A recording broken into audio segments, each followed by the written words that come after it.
السلام عليكم ورحمة الله وبركاته. الحمد لله رب العالمين والصلاة والسلام على سيدنا محمد وعلى آله وأصحابه أجمعين أما بعد. அருமையான GeM TV நேயர் பெருமக்களே, உங்கள் மீதும் உலக மக்களாகிய நம் யாவர் மீதும் எல்லாம் வல்ல அல்லாஹுவின் கருணை பார்வை உண்டாகட்டுமாக.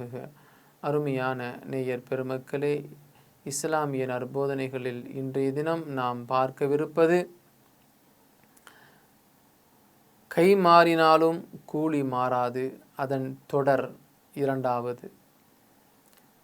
நபிகள் பெருமானார் ரசூலுல்லாஹி ஸல்லல்லாஹு அலைஹி வஸல்லம் அவர்கள் கூறியதாக அபூ ஹுரைரா ரதியல்லாஹு அன்ஹு அவர்கள் அறிவிக்கக்கூடிய இந்த ஹதீஸை நாம் தொடர்ந்து பார்த்து வருகிறோம்.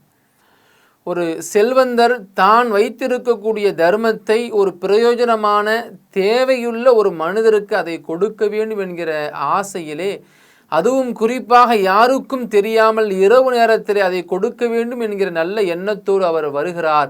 அப்படி வருகிற பொழுது தொடர்ந்து முதலாவது ஒரு திறனிடத்தில் அவர் அந்த பணமுடிப்பை கொடுத்து விடுகிறார். இரண்டாவதாக ஒரு விபச்சாரி இடத்திலே அந்த பணமுடிப்பை கொடுக்கிறார்.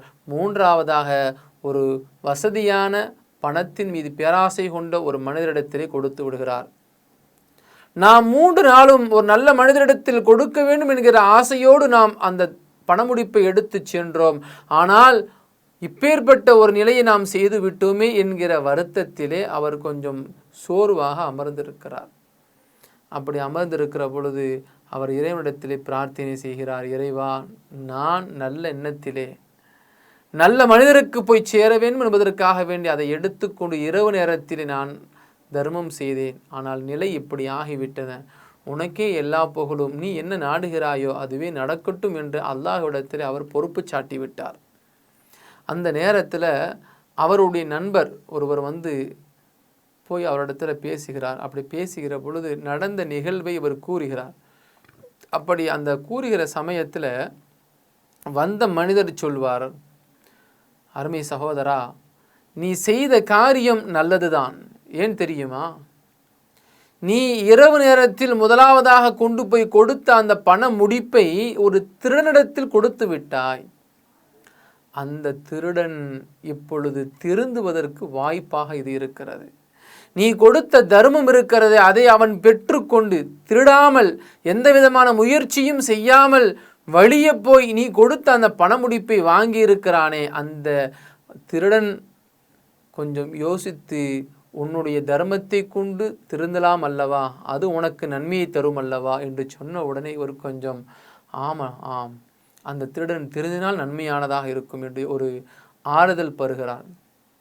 அப்போ அந்த வந்த மனிதர் இரண்டாவதாக சொல்லுவார், இரண்டாவது நாள் ஒரு விபச்சாரி இடத்துல நீ அந்த பணமுடிப்பை கொடுத்ததற்காக வருத்தப்பட்டாய். எந்த விதமான வேலையும் செய்யாமல் கிடைத்த அந்த பணத்தை பெற்றுக்கொண்ட அந்த பெண்மணி இறைவனால் கொடுக்கப்பட்ட இந்த அன்பளிப்பை கொண்டு நாம் இனிமேல் ஹராமான தொழில் செய்ய வேண்டாம், ஹராமான வருமானத்தில் நாம் வாழ வேண்டாம், நாம் செய்த தவறு வருந்தி இறைவனிடத்தில் மன்னிப்பு கேட்டு இனிமேல் இந்த பணமுடிப்பை கொண்டு நாம் நமது வாழ்க்கையை தூய்மையாக வைத்துக்கொள்வோம் என்று அந்த பெண்மணி திருந்தலாம் அல்லவா, அதற்கும் வாய்ப்பு இருக்கிறது அல்லவா என்று சொன்ன உடனே அந்த மனிதருக்கு இன்னும் கொஞ்சம் ஆறுதல் கிடைக்கிறது.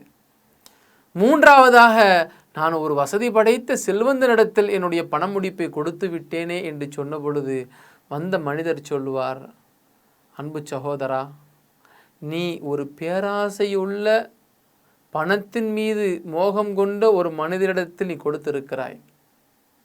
அந்த மனிதன் இப்படி யோசிக்கலாம் அல்லவா, இவ்வளவு செல்வம் இருக்கிறது, இவ்வளவு வசதி வாய்ப்போடு வாழ்கிறோம், ஆனால் நாம் தர்மம் செய்யக்கூடிய சிந்தனையாளனாக இல்லையே, நாம் ஏழை எளிய மக்களை தேடி சென்று உதவி செய்யக்கூடிய பக்குவம் உள்ள மனிதனாக நான் இல்லையே. ஆனால் இந்த செல்வந்தன் இரவு நேரத்திலே தான் சேமித்த செல்வத்தை எடுத்து வந்து ஏழை எளிய மக்களை தேடி சென்று உதவி செய்கிறாரே, இதுபோன்று நாமும் நமது செல்வத்திலிருந்து தான தர்மம் செய்யலாம் என்ற சிந்தனையை அவன் வைத்து கொள்ளலாம் அல்லவா. அவன் பேராசை குணத்திலிருந்து உதவி செய்ய வேண்டும் என்கிற சிந்தனைக்கு அவன் மாறலாம் அல்லவா என்று சொன்ன பொழுது அவன் மாறிவிட்டால் நல்லதாகவே அமையட்டும். அப்போ வந்த மனிதர் சொல்வார், நீ கொடுத்த நியத் எண்ணம் சரியானது, போய் சேர்ந்த இடம் தவறானது. ஆகையினால் நீ கொடுத்ததற்குண்டான கூலி உனக்கு நிச்சயம் கிடைக்கும், அதில் சந்தேகமே கிடையாது. ஆகையினால இறைவனிடத்தில் நீ நன்மையை மாத்திரமே கேள், வருத்தப்பட வேண்டாம் என்று சொல்லி வந்த மனிதர் ஆறுதல் கூறுகிறார். அதை கொண்டு அவர் மன திருப்தி அடைந்து கொள்கிறார். அருமையான பெருமக்கள், இதுதான் வாழ்க்கை. எந்த ஒரு மனிதன் இத்தகைய நல்ல அமல்களை செய்கிறானோ அத்தகைய நல்ல அமல்களுக்கு இறைவனிடத்தில் பிரதிபலன் நிச்சயம் உண்டு என்பதை எதிர்பார்ப்போம். அல்லாஹ் அதற்கு உதவி செய்வானாக. அஸ்ஸலாமு அலைக்கும் வரஹ்மத்துல்லாஹி வபரகாத்துஹு. இன்ஷா அல்லாஹ் மீண்டும் நாளை சந்திப்போம்.